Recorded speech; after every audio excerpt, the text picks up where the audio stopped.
I'm Marie March. We're with the Roanoke Street Podcast. What's that web address, John? RoanokeStreet.com. RoanokeStreet.com. And I'm here with my buddy John Wilburn, who owns Hokie Real Estate. Right, CHPClass.com, firearm training. Yes, and today we have a very special guest, a friend of mine, Mr. Calvin Cox. And I brought a little photo op. Calvin was just recently in a magazine brochure for SCCY Firearms, and I got him to autograph it for me. So he's probably one of the most famous competition shooters, probably in the New River Valley. Do you agree with that?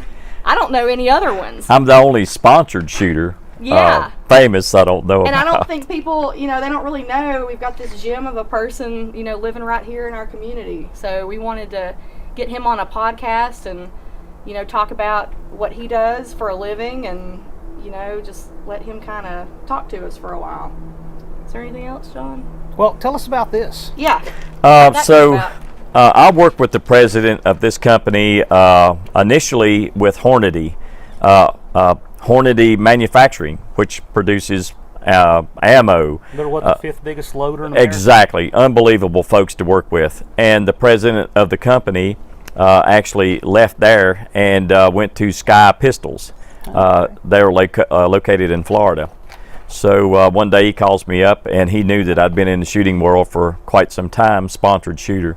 And he wanted someone that had a little knowledge of firearms and being on camera. So he invited me to fly down to Georgia and shoot a commercial for him. So That's awesome. that was pretty cool. Neat. So I had to go down and work with some other models, like whatever. The life of a model. Yeah, so I had to sign all that stuff like I was really anything, But I was just blessed to be able to be, I felt honored just to be able to ask to go down and do it. I just enjoy helping people out. When I promote a product, I do it with all of my heart, simply because that's how I was raised. I don't want to take something from someone and say, yeah, that's great and all this stuff. That's not what it's about. I use the products every time I shoot, and that's how I promote it, because I really enjoy it. I promote it with my heart. So you've got some pretty famous people on your shirt. I mean, Magpul, that's as big as it gets. I don't yeah. know. I mean, it looks to me like Rainier Ballistics. They've been giving me the projectiles, the bullets, not the ammunition, for a number of years now. Right? Is it like a casing? Okay. So Shane Hall's been a phenomenal help. And then I've got Ramshot and some of the powder companies, and that really helps hugely to have the powder and the bullets and things of that nature. And I'm getting products from Scope Coat. There's so many to name. It's That's just awesome. Unreal. But it's a blessing to be able to get out and promote their products and enjoy. And I want to clear something up right now, because a lot of people, they'll see a guy like me, not knowing my personality or anything, and they'll see me with a shooting jersey on and think, well, he thinks he's all that. Yeah. That's not what it's about. I made a promise to folks that I'm going to promote their product, whether I do good or bad, and most of the time it's the latter. But we all have learning curves and things of that nature. We have gun problems or whatever. But the main thing is getting out and showing folks. This is where my heart is look, I can do this. I certainly know that you can. You just have to know the avenues to be able to get to that point. And that's what it's all about, promoting that. And on the back of my shirt, it has a verse, Philippians. It says, I can do all things through Christ who strengthens me. That's wonderful. You spin around and show them the back here. The jersey. Oh my gosh, that's wonderful, Calvin. Most of my sponsors are on my back, because that's where most people see. Right. Yep. They're not like in front of you. They're going to get shot. So most of the time they're in the back. Right. But it can change yearly. But these are most of the sponsors that I have now, and I've got some folks that have supplied me with ammunition and firearms. Rock Island, wonderful folks. It's Filipino owned. I know the president, vice president. I know all of these folks, and they're absolutely wonderful people. And so if you're looking for a really nice handgun, that's who you need to see. But you know, there's just so many sponsors that have been really, really good to me, and you can't help but getting out and want to play it forward for them. Well, one of the things that impressed me that I don't think we caught on camera, and I don't know if you mind me saying this, we'll edit it if you don't want it out there, but when people overcome like problems, and you just told us earlier, you know, you have a real issue that you've overcome, and you're this professional competition shooter, and you had polio as a child. Mm-hmm. So I mean, you've got some real issues with one of your arms. You would think you would not be led to something like this that's kind of high impact, you know, a stressful environment, but you've overcome that. So I mean, I just feel like I really put people on a pedestal that managed to overcome adversity, and I'm just super proud of you. Appreciate it. That you've lived your dream. Let's go to the beginning. So, because that's an interesting place to jump off. Where did you get interested in shooting? Yeah. And tell us about that path you took and how that played a part. It's kind of funny. It's called Shooting USA now, and I never thought that I'd actually meet Jim and John Scouten. That's kind of the reason I got the nickname Hollywood, because I know so many people. I've met Leslie Easterbrook, got a signed picture at the house. She's the actress that was on all the Police Academy movies. Wonderful lady, but a lot of people don't really understand how much she was into shooting for the celebrity charity matches. And so a lot of those folks enjoyed shooting as much as we did. But I started out, I believe it was American Shooter that came on. And then it evolved into Shooting USA. And this would have been in the 80s. Yes, it was. I remember that. I've actually got those on VHS. But, you know, I saw that and I got really interested into the game. I'd always been a fan of firearms from a very early age. But I was just like uneducated as to the correct use of them. How old were you when you got your first gun? Oh, I was probably 16 or 17. Okay. I remember my dad bought me a little 6-shooter, a little Western-style pistol, a little 22, and that's kind of where it started.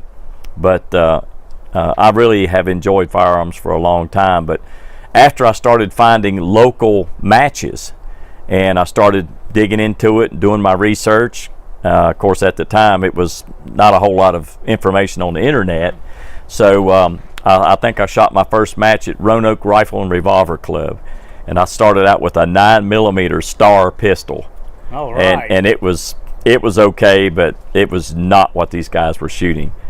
So it just kind of evolved from there. You know, back then the big game was 45, and a good friend of mine that had been shooting for a long time, Jimmy Chapman, and I've known him for many years. Great friend. He's kind of like a brother to me, and he kind of took me under his wing and helped me out and understand all this stuff. And it was really cool to find the camaraderie that our community has. And there's so many folks that are misled. You know, they're thinking guns are bad, but they don't really understand it's a friendship. You know, when you get in with like-minded people, these folks they're not the type of people that would want to go out and hurt somebody. Right. You know, they're totally opposite. They're the protectors in the They're community. the protectors. They're the fun-loving people. They love to get out and enjoy firearms and what have you.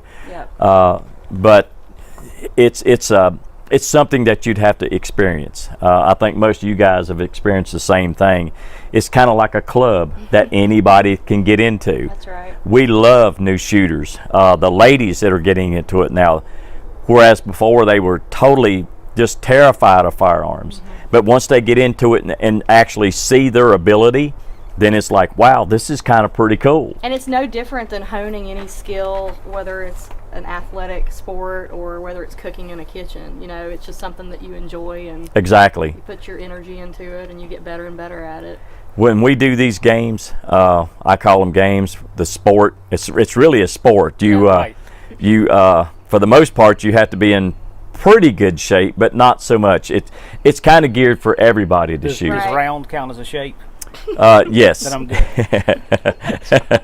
it kind of, you know, it's all shapes and sizes. They have different classes for seniors, and we try to accommodate folks that have injuries. Kind of like myself, I had a a back injury back in '08. So that kind of slowed me down immensely, where I was at the top of my game back in I went pro in '06, and from '06 to that time up into '08, I was at the top of my game.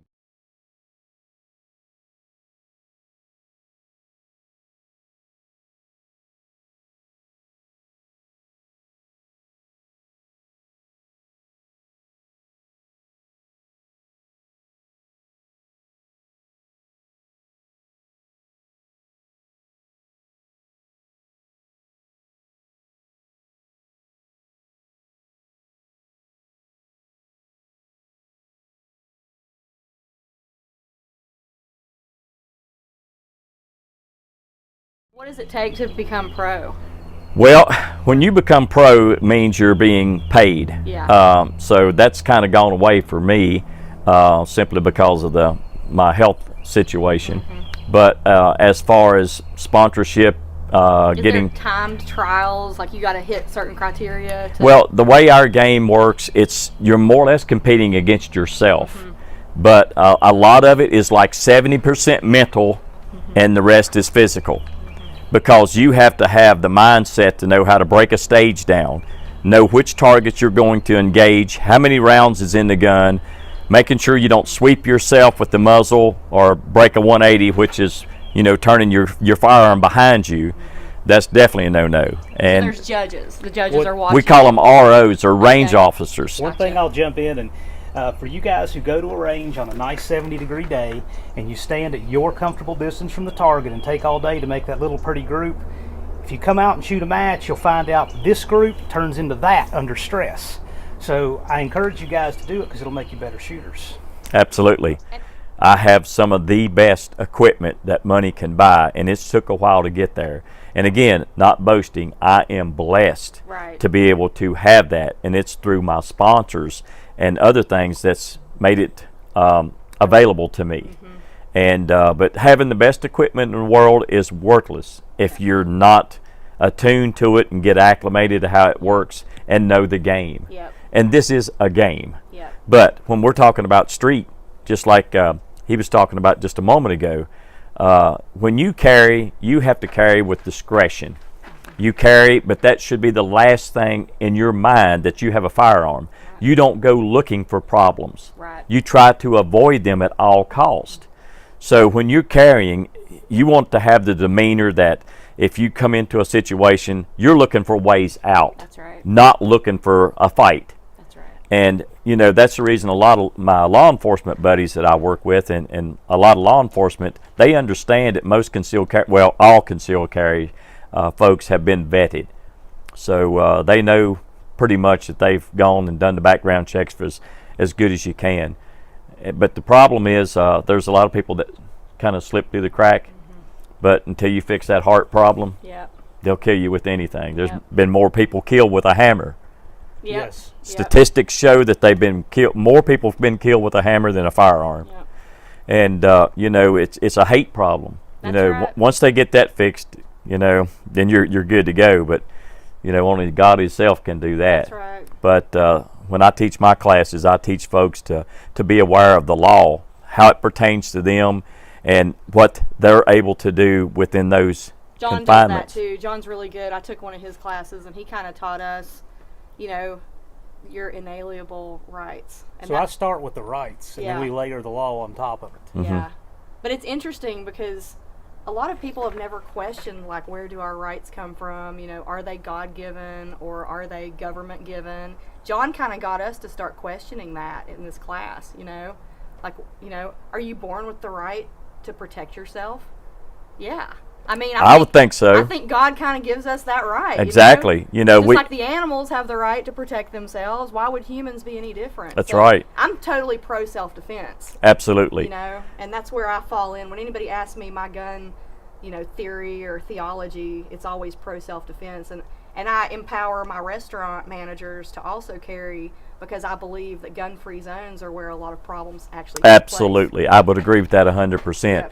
But you have to have the mentality to keep your. They need training, though. Exactly. Right. There's so many. What really gets me, and I know it does you, so many people are going to these gun shows and taking 8-hour concealed carry classes. 2 hours to gun show. It's 2.5. And none of them go to the range. Right. 0 range time. Right. That's wrong. Well, or they go to the range and spend untold hours turning ammo into money, turning their money and ammo into noise. Yep. But they have no training. Exactly. So they're not getting any better. And that's just as dangerous as having a concealed carry permit and just saying, "See ya, because then you're they on have your own." false confidence. Yep. Mm-hmm. We're gonna do it. Pistol skills is a very perishable skill. Unless you do it much like anybody else, Right. you're not going to get any better. And the other thing is you have to get with a shooter that's equally as good a shooter you are as you are, or better.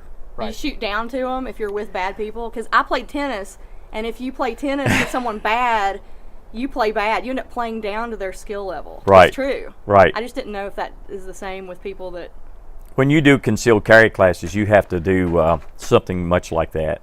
You have to actually understand where they're coming from. And I just revert back to when I first started shooting, not knowing very much about the competitive sport, the correct firearm handling, all of that stuff. Yep. So, you have to get into their mindset. Once you do that, it's pretty simple. But I've done it so much, and I'm passionate about doing it, and I've learned from a lot of really good shooters. Not that, I'm at their level. There's a lot of phenomenal shooters. When I step onto the range, I'm very professional as I can be. I love cutting up and carrying on because these guys are just awesome people to shoot with. You probably have a lot of people that watch you too because they know you're good. So you kind of laughing maybe. But the progression was just unreal. I picked up like a sponge from other people, the correct way to break a stage down. And what I mean by that is as we alluded to earlier, you got multiple targets in multiple positions. What we shoot down here at Isaac Walton, it's called IDPA, which is International Defensive Pistol Association. When its early inception, it was based on what you would encounter on the street. I think you shot some of that. That's the idea. Exactly. But that's what it's based on. Yeah, exactly. Originally. But now it's become somewhat of a game. We're placing targets and things like that all over the place for you to engage. So it's kind of cool to be able to engage those. That's kind of. For those of you unfamiliar with IDPA, the targets look sort of like this, except they have different scores on them. The IDPA will have a circle with a 0 and a little small portion in the head. This sport we shoot just time only, no points. Right, but it'll look something like this. And so when he says a stage, you'll see 10 or 12 of these, 8 to 12, something like that. They're scattered about different places, and you have to shoot them in a certain order from certain distances, and it's under time, and you get penalties for certain things. And so that's kind of what, for those of you unfamiliar with what a stage is. So when he says breaking down a stage, he's talking about the best way to shoot it. Usually there's more than one way, and it's how you think about it, not just how you shoot it. That's right.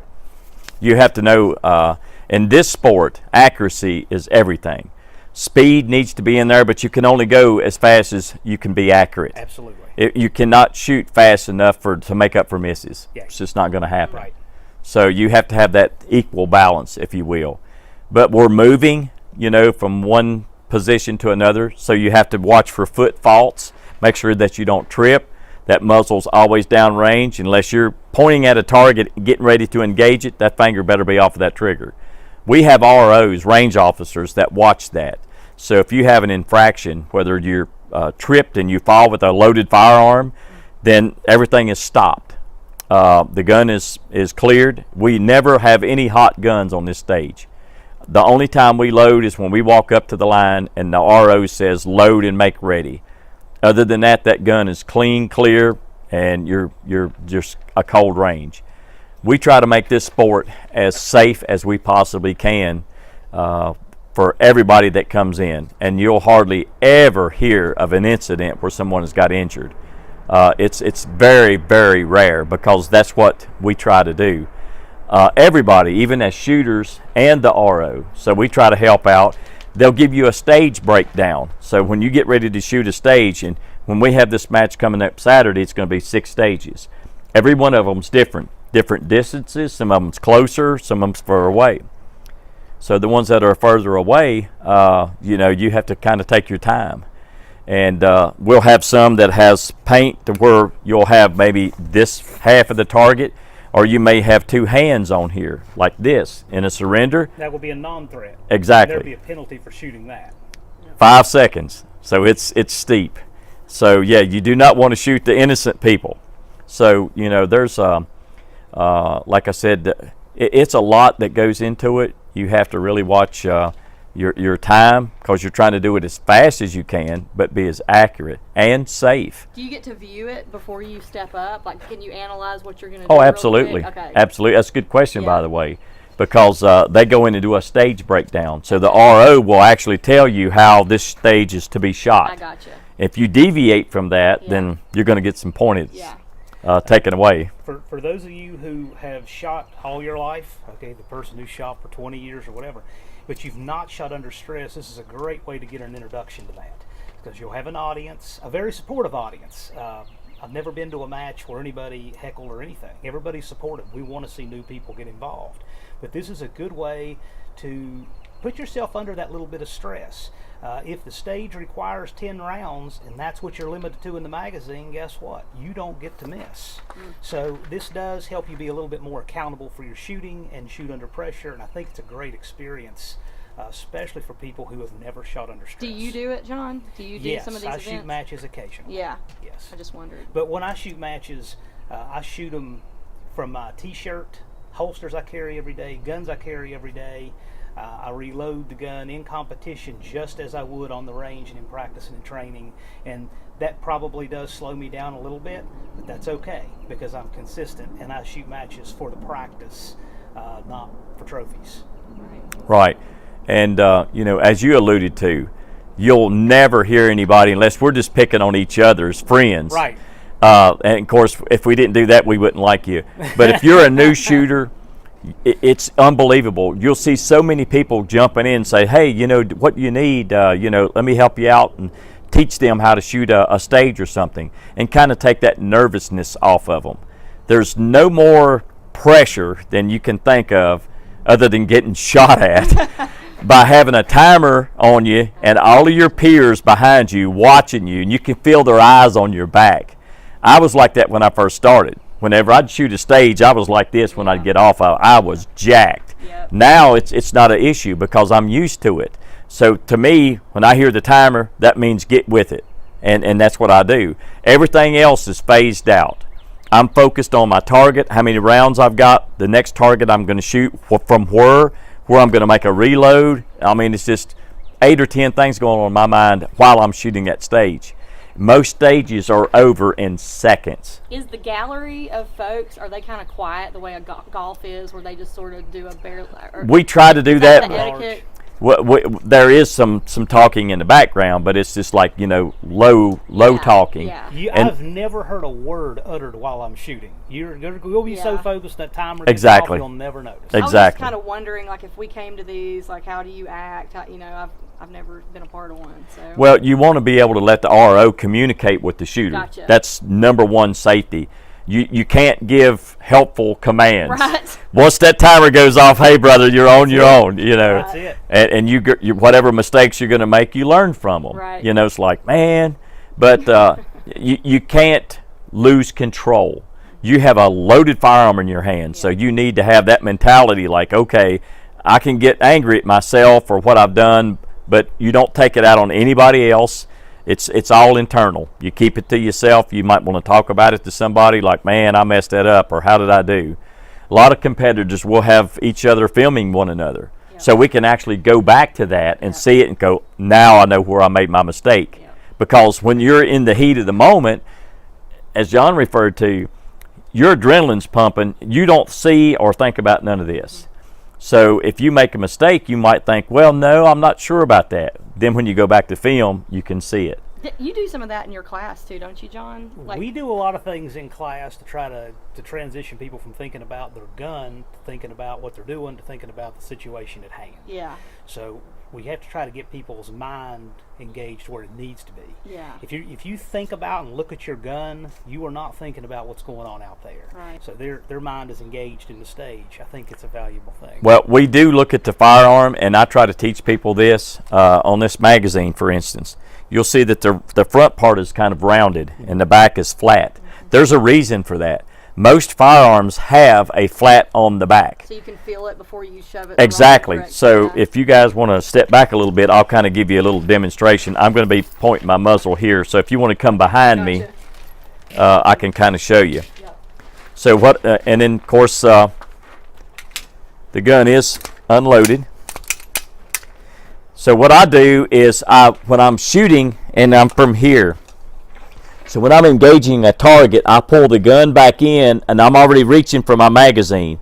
I look the mag in, so I actually see the magazine go in and then I come right back out. So that's kind of how you have to do that. If you don't, then you're going to be bumbling around trying to find the magazine. We're clear, safety on, holstered. So that helps a lot. I've seen so many competitors and other folks that really don't understand how that works. It's much faster than when you're shooting and just drop the mag and try to blindly reach for one. All the pros will tell you that you pull that gun in, you see it, you install a magazine, and you're back out. Gotcha. It's just a simple, and it's kind of like breathing. Once you do it so many times, you don't even think about it. Tell us a little bit about your hardware. Tell us about your pistol and your mags and gear. I have an STI Grandmaster in 38 Super. This thing has got a 2-pound trigger, got a Seymour railway on it, and I got the trigger job was done, and the slide racker and the scope mount was done by McLaren, and I've got quite a bit of stuff on it. So you have a dot optic on there? Yes. Can we it's a Seymour. Point out this way and see if we can get the camera to get what you're seeing through that dot optic.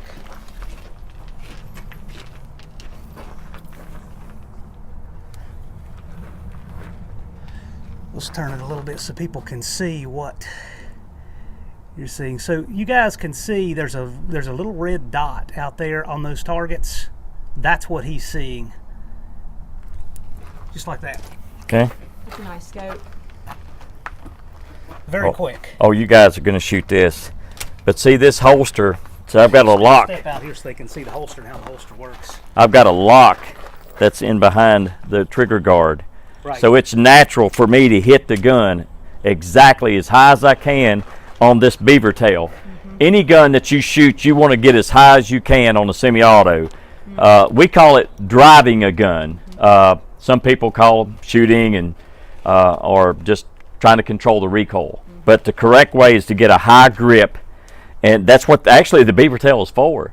But so when I'm in competition and I hit the grip, my finger automatically hits the lever and I come out. So I'm having both hands meet, and then you'll see that I'm in an aggressive stance and I'm locked out to be able to engage the targets and do it in a manner to where it's quick, but I'm also able to transition quick just by using the turning of my trunk and not so much my feet. And notice too the belt he's wearing. I have to tell new carriers all the time that if you say, I bought this nice holster, but it feels terrible, and I say, what kind of belt are you wearing? And usually the belt they're wearing is thin as a piece of bacon, and the holster's doing this. Yes. You could lift a car engine with that belt, and that's what it takes. So what kind of belt are you That's a wearing? ghost holster. You can see it right here on the front. That's a belt. It's the inner outer. So you have an inner, it's Velcro system. So the inner goes through your belt loops. So it actually attaches to your pants. And then you have the outer that goes on, and you can kind of see that I have it connected in the back. So you can still pelvic, you can do any sort of holster. You can see it's pretty sturdy. Yeah. That is neat. In IDPA course, this would not be legal, simply because they want you to have like a thick leather belt, as you alluded to, and it's an outside the waistband holster. You can have inside the waistband holster, much like what you carry on the street, which is awesome. Right. I really commend you for being able to train with the way you carry.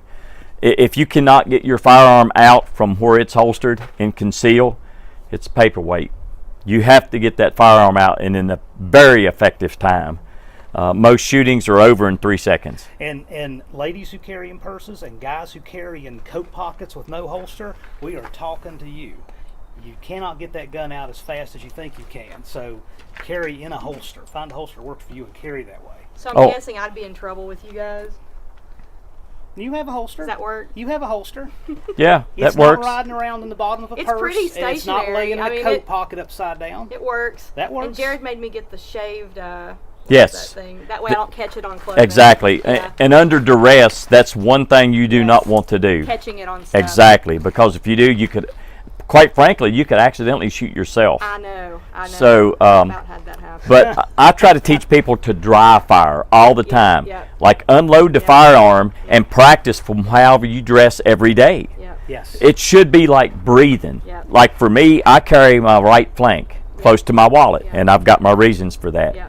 But there's ways, because I can do it with just not even think about it. I just roll back, grab it, I'm good.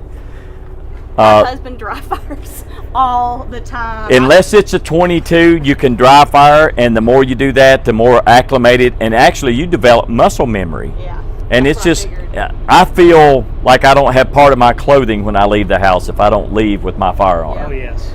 Because if you're going to be a true concealed carry holder, you can't do it part-time, because that one time that you don't carry it is probably going to be the time that you're going to need to protect yourself, your family, and maybe some innocent folks around you. It's either part of your lifestyle or it is not. Absolutely. Period.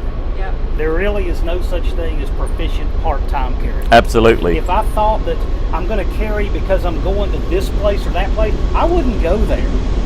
I try to never go anywhere where I think I might need a gun, but I carry two every day anyway.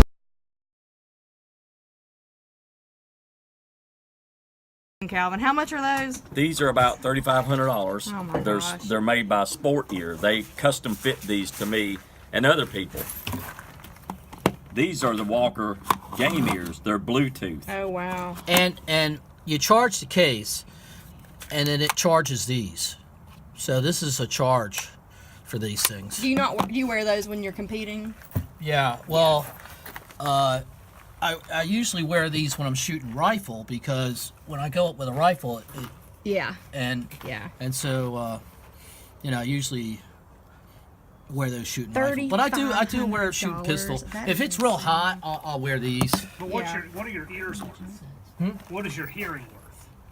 Come on up to the barrel a little bit, and what you're going to do, you're going to just kind of like standing behind it, but you'll pivot and kind of drop out just a little bit. What do you mean? Show me. Okay, if you'll understand over here. You don't ever want to crowd yourself, especially with an AR. So you're kind of behind it, but you'll just kind of gently come offline and engage the steel over here in the tree and the paper. Gotcha. But if you'd like, we can use the steel on the left side, like the big one, and then the dueling tree, and then you can come over here and then shoot the paper. Gotcha. That'll kind of give you a feel for what we're doing. That's cool. Okay? And he's on a separate range right there. Yes. Okay, gotcha. Okay, you're gonna have to, I'm gonna flip my safety off. don't crowd the barrel so you can move over. So you take your thumb, take the safety off, and I'll just give you some verbal commands. Shooter ready, stand by, beep.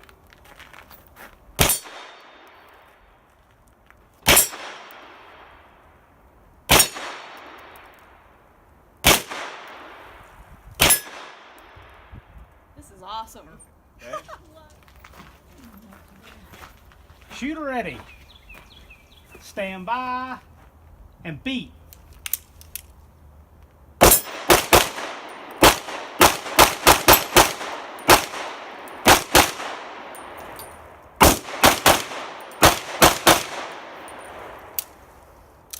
that's it. Yeah, this thing here is pretty cool.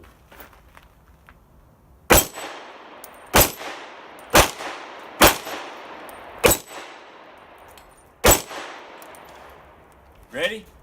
That's awesome. I got something for you. Come on up, Marie. You sure it doesn't recoil? No. Alrighty. You'll just feel the pressure off of it. Okay. And as a matter of fact,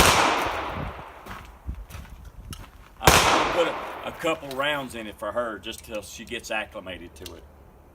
Something lighter? It's basically a 9mm on steroids. I don't know. Can I handle this? I don't know. You're Are y'all fine. messing with me? Nope. You're fine. Take a step forward, guys, so we got you in frame there. Step on up, Marie. Can we grab that for you? Yes, please. Thank you, ma'am. Yep.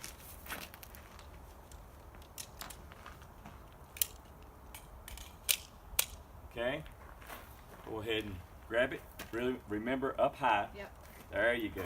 Now you want to grip around with your left hand Okay. like you're trying to put the back of your hand in here. Okay. This thumb goes on the top of this thumb. Really quick too. Is this my safety under here? It is, Okay, yes. That's what I thought. You can't reach that right there, can you? Can you get your thumb on the gas pedal? Not really. Sort Okay. of. Okay. This is 60% of your grip. Okay? What is the gas pedal? That's just That's just a shelf. grip. Uh-huh. Okay. So now what you want to do is lock out this arm, Okay. What does that mean?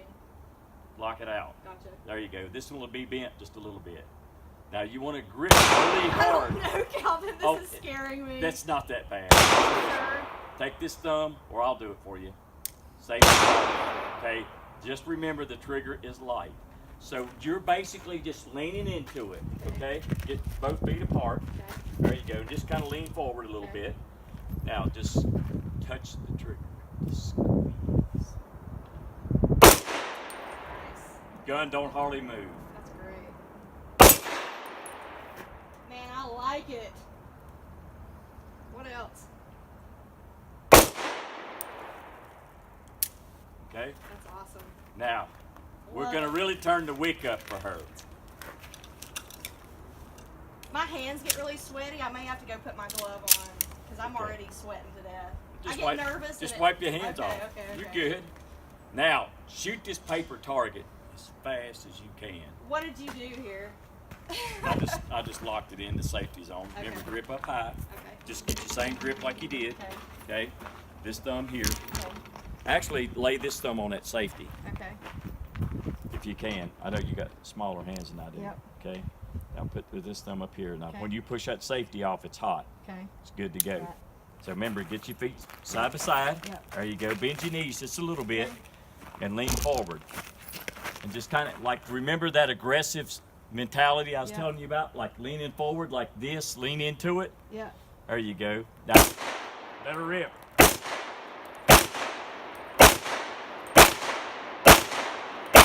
Faster.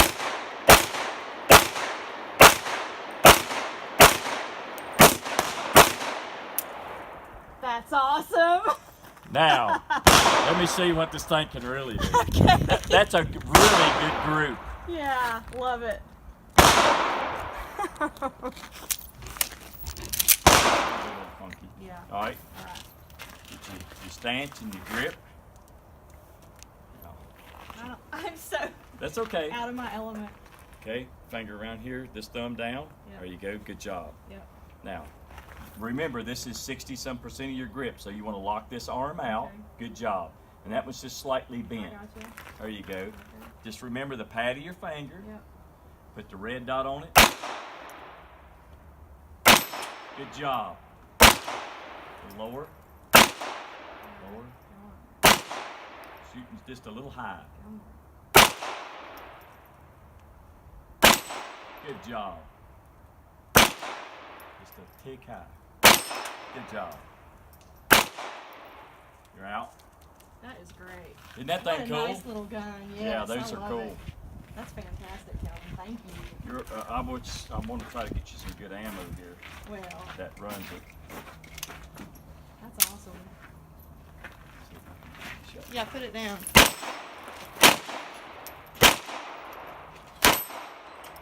Yeah, that's working pretty good. All right, Rich. It is shooting a little high at this distance. Yep. So it wasn't Marie. Do you have it sighted for a long way out? Yeah. 25 yards. Yeah. Well, see, this is what I shoot the NRA action gotcha. pistol matches with. And you've got to be out there to at least 25. Some of it's 50 you're shooting steel with. So That's awesome. it is a little different. And I'm glad I just found that out before I shoot another match. See how this one does.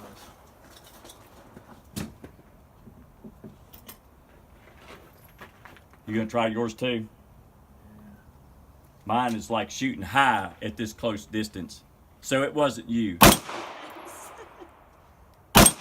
Low. There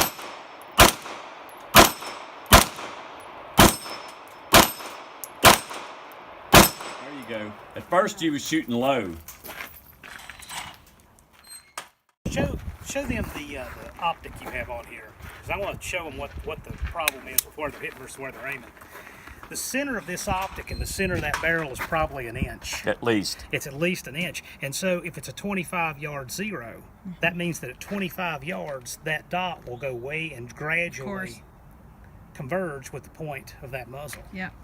Okay, so when you see a pistol with sights as it comes from the factory, they're within about a quarter of an inch of that barrel. So you don't have that. So this is very specific to the distance at which you're aiming. Yes, it is. But it's very quick. Mm-hmm. But you've really got to watch it.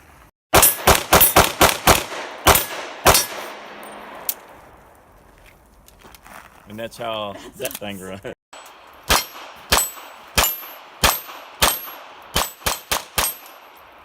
little 22 don't even move them. What's the most people that come out here at once? That was cool.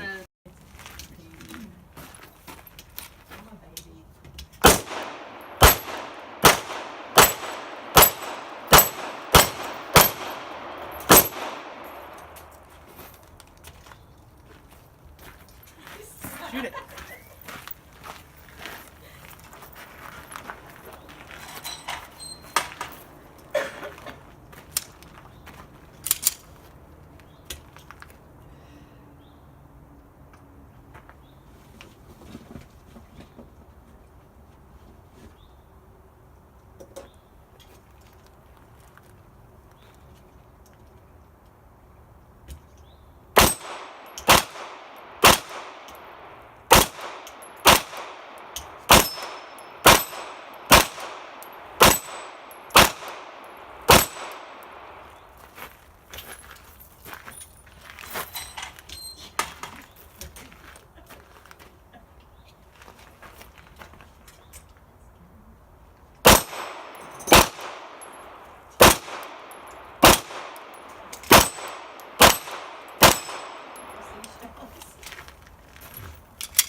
Good news, Marie. I didn't break your gun. Thank God.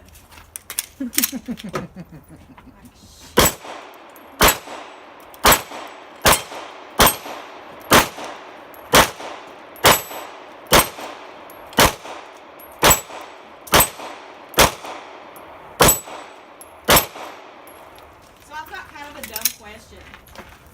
All of these casings, is it like a golf course where you can come through with a machine and pick them all up and people use them? No. We wish just by hand. Is it? Yeah. They don't make a machine to grab them?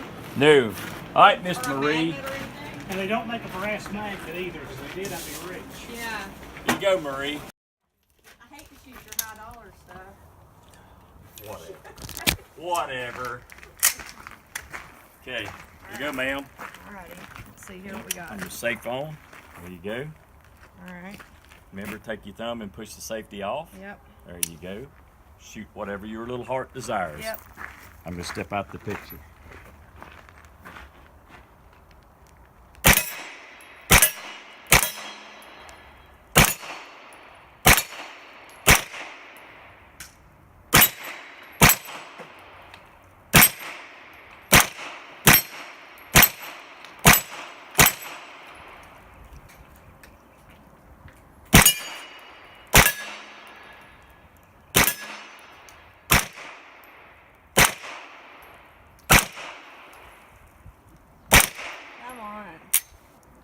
That's awesome. You load so it up on awesome. Saturday and shoot it all week. That's awesome. Okay. Love it. We're clear. Did you build this? Yes. Yeah. What all is it? What are the components? It's basically all AR stuff except for the bolt and the barrel. And this lower receiver is set up for Glock. Do you mill out your lowers or no? I just bought this one. You just bought it. I just bought the lower. Yep. And I put all the parts in it. Yep. I got a Timney trigger. It's about a 3-pound trigger, 9mm bolt, and a 8-inch barrel Yep. with a linear comp. So no gas comes up; it goes straight out. That thing feels great. I mean, it's as light as can be. Peasy, yes. So, that's a nice gun. yeah, it really is a lot of fun. Yeah, that's great.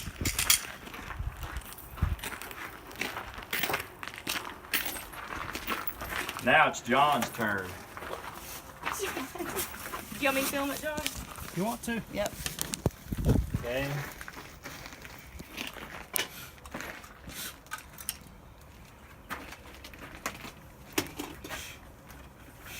Plenty of ammo. It was free. Best kind to shoot. I have no idea what free ammo is like. Calvin, do you do trials of new guns? Like, do you kind of the way Hickok does, where he'll get it? No, I do not. When I get the guns, if there's any issues with them, then I do have the opportunity to let the manufacturers know about it. But, yeah. Like when I shoot Rock Islands and things like that, I have a gunsmith that I can work with Yeah. to be able to do that. Yeah, every gun Hickok shoots, my husband wants it, whatever it is. And that's like a new gun every day. Wait till he comes to my house. Oh gosh. It might be you might unfriend me. Yeah. Yeah, his gun money cuts into my shopping money, so we have some real issues. I can imagine. Right. I got to pick up my 38 Secret stuff too. Okay, go ahead and turn the dot on. Let's grab it right here. The dot should be on already. Okay.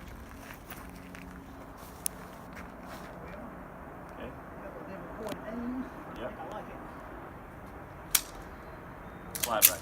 Well, you can do it Okay, I that see. way. Going into this.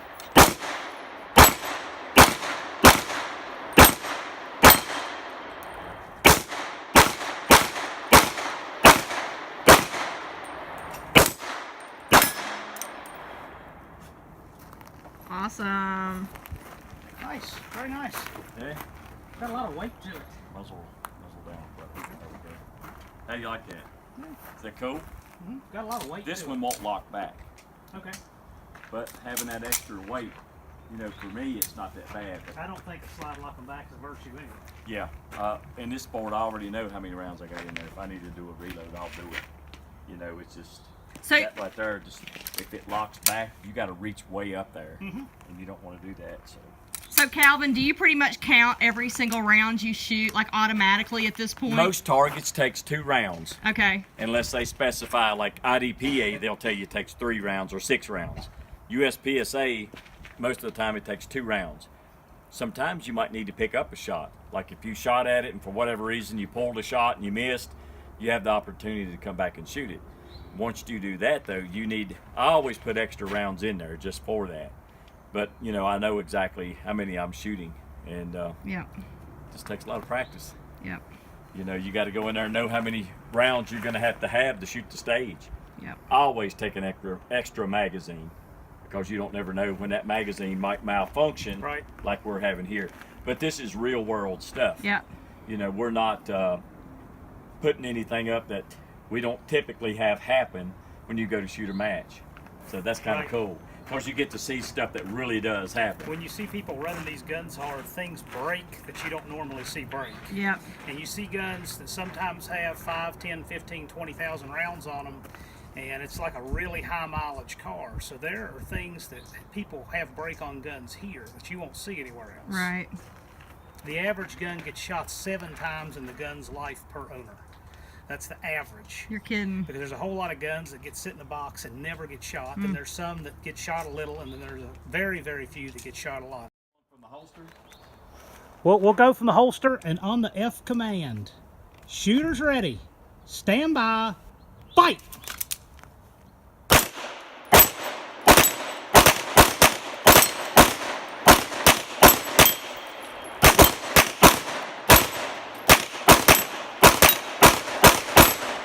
Oh. You clear? Next.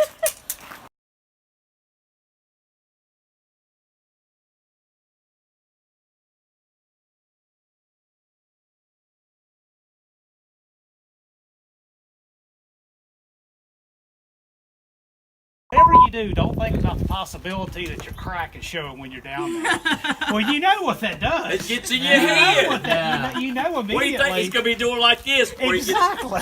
Oh, these guys are always getting in my head. Say we are here with a famous friend of I don't know mine. about I that. got autographed to prove it. He ain't all that in a bag of chips. Put the feed bag on. Damn it, dude. All right. Feed bag. That should work. So if you want to clip that on, however you want to.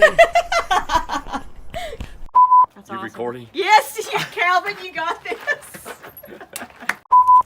I hope you ain't got that on film.